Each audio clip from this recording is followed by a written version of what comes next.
Merci beaucoup à tous pour tous les messages que vous avez mis sous la dernière vidéo, c'était incroyable. Franchement, je ne m'attendais pas à autant de retours. Vous avez été formidables et du coup, je me suis dit, vu que vous étiez très content de ce type de vidéo, qui est Alexander Usyk? Je vais vous faire la même chose, cette fois-ci avec Gennady Golovkin.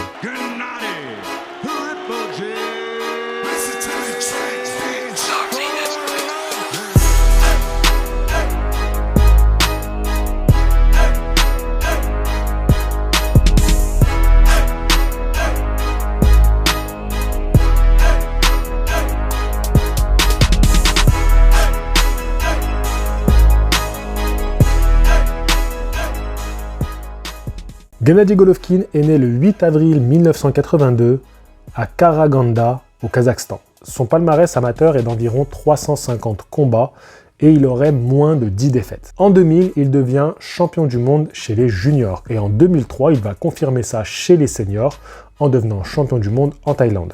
Lors de cette compétition, il va affronter Andy Lee et Lucian Bute. Tous deux deviendront champions du monde chez les professionnels par la suite. Et en 2004, il obtient une médaille d'argent aux Jeux Olympiques d'Athènes. La carrière professionnelle de Golovkin commencera en 2006, il a alors 24 ans et comme beaucoup de boxeurs de l'Est, il va faire ses débuts en Allemagne. Il enchaînera les victoires et notamment les victoires par KO et après 20 combats, alors qu'il a 28 ans, il va combattre pour son premier titre mondial. Le combat est organisé au Kazakhstan contre le Colombien Nilson Julio Tapia.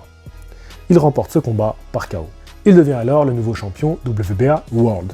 Mais il n'est pas encore le super champion, pour ça il devra attendre encore quelques années. Il faut savoir que Golovkin remportera toutes ses défenses de titre WBA World par KO. Il va faire son premier combat aux USA en 2012 en affrontant le Polonais Proksa, qu'il arrêtera au 5e round.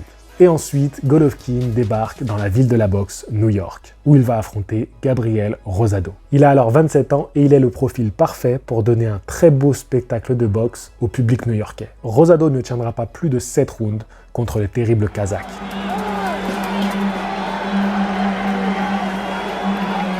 Pour la petite anecdote, je me souviens que Golovkin il a fait quelques combats à Monaco dans cette période-là, notamment contre un japonais, Ichida, et ce combat était diffusé gratuitement à la télé en France.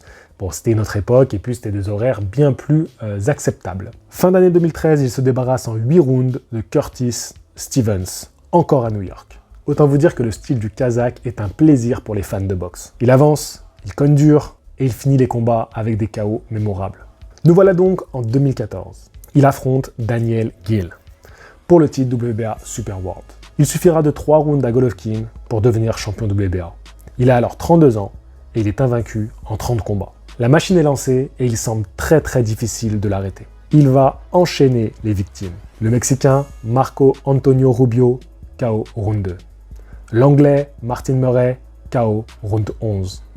L'Américain William Monroe Jr., KO round 6. On arrive en 2015, il va faire un combat pour l'unification contre David Lemieux. David Lemieux vient de remporter le titre IBF des poids moyens en battant Hassan N'Dam. Lemieux, il est connu et respecté pour être un puncher. Alors qu'on s'attendait à une guerre sans merci, ça va être une véritable leçon de sang-froid que nous donne Golovkin. Il va complètement maîtriser le puncher canadien et le faire plier pour de bon au 8e round.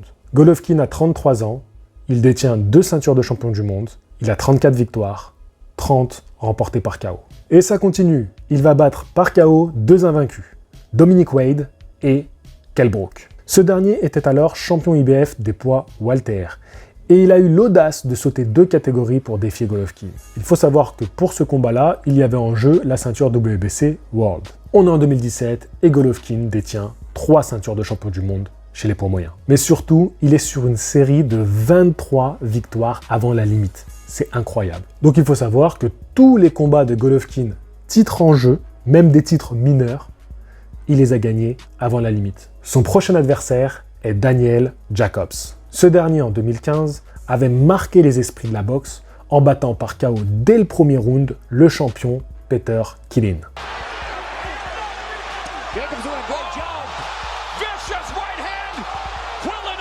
Le combat entre Golovkin et Jacobs se fait à New York.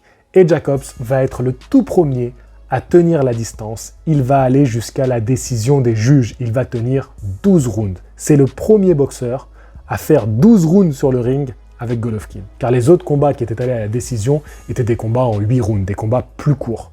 Donc c'est le premier qui passe 12 rounds sur un ring avec Golovkin. C'est une nette victoire au point de Golovkin. Personnellement, c'est un de mes combats favoris, mais il faut bien reconnaître qu'on commence à voir des signes de faiblesse chez Golovkin. Je vous rappelle qu'à ce moment-là, il a 34 ans, donc c'est normal de ne plus être aussi performant que quand à la vingtaine. Et c'est précisément à ce moment-là qu'il va être défié par Saúl Canelo Alvarez. Saúl, ex-champion des poids super welter, a connu une ascension fulgurante depuis sa défaite contre Floyd Mayweather Jr. en 2013. Et depuis quelques années, il fait le yo-yo entre les super welter et les poids moyens. Notamment en 2015, il était allé s'emparer d'un titre WBC dans la catégorie des poids moyens. Mais cette fois-ci, Canelo veut le numéro 1 de la catégorie. Et le combat va avoir lieu le 16 septembre 2017 à Las Vegas. Il faut savoir que c'est la toute première fois que Golovkin boxera à Las Vegas. C'est un combat épique qui se terminera sur un match nul. Tout le monde sort frustré de ce combat-là. Les boxeurs sont frustrés, le public est frustré, alors forcément, la revanche est inévitable. La revanche doit se faire le 5 mai 2018. Sauf que Canelo va être suspendu pour utilisation de produits interdits. Golovkin, qui est resté champion du monde suite au match nul, va quand même défendre ses ceintures contre un remplaçant de dernière minute, Vance Martirosyan. Le combat ne durera que 2 petits rounds. Septembre 2018, quasiment un an jour pour jour après le premier combat, Canelo revient comme une fleur. Ils organisent la revanche. C'est un combat apocalyptique, incroyable. Je me suis régalé. J'en fais encore des rêves la nuit tellement c'était beau, tellement c'était incroyable, tellement c'était du nectar de boxe. C'était magnifique. Et cette fois-ci, les juges vont donner un avantage à Canelo Alvarez, qui devient alors champion du monde des poids moyens et s'empare de toutes les ceintures de Golovkin. À 36 ans, Golovkin se retrouve certes sans ceinture, mais avec derrière lui une carrière extraordinaire. Alors il peut partir le cœur léger à la retraite. Bien sûr que non. Bien sûr que non. Le prédateur a encore soif de sang. Il ne va pas partir comme ça. Et 9 mois plus tard, il est déjà de retour sur le ring. Le combat a lieu à New York. Décidément, les New-Yorkais aiment Golovkin. Il affronte l'Américain invaincu en 19 combats, Steve Rolls, qu'il battra par KO en 4 rounds. Fin 2019, Golovkin a une nouvelle chance de remporter le titre IBF des poids moyens. Canelo, lui, s'est tiré vers d'autres aventures, ok ? Donc, le titre va être vacant et il doit affronter Sergei Derevianchenko, le boxeur ukrainien qui n'a connu qu'une défaite au point à ce moment-là contre Daniel Jacobs. Le combat va avoir lieu à New York, encore une fois. Golovkin va remporter ce combat-là au point et à 37 ans, il redevient champion du monde de la catégorie des poids moyens. On sait tous que les années 2020 et 2021 ont été très compliquées dans le milieu du sport avec toutes les restrictions Covid. En 2020, il va quand même défendre son titre avec une victoire assez facile qu'il va remporter par KO. Disons que c'était un combat tranquille, en roue libre. 2021, il ne va pas boxer. Il faut savoir que Golovkin, ça fait 14 ans qu'il boxe tous les ans. Tous les ans. Alors, une année de repos, c'était dur pour lui. Ah, il avait soif de revenir sur le ring. Il voulait retourner vite casser des bouches. Et il va avoir son combat en 2022. Nouveau combat pour une unification contre le champion WBA japonais. Et il va le défier au Japon.